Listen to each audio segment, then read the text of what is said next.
Hi, I'm Nicholas Kristof, co-author of the book Half the Sky and a New York Times columnist, and here's why I'd like to visit your campus. I'm interested in trying to get more students engaged in the issues that I care about, whether it's human rights, genocide, fighting global poverty.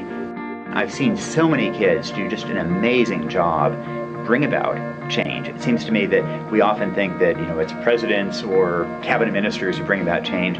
Boy, it's your generation that has been doing an amazing job in that. But I also think that often people think that it's basically about earnestness, about good intentions, and it's so much more complicated than that. It's our sense that people are sometimes afraid, scared off from development because the stories are scary.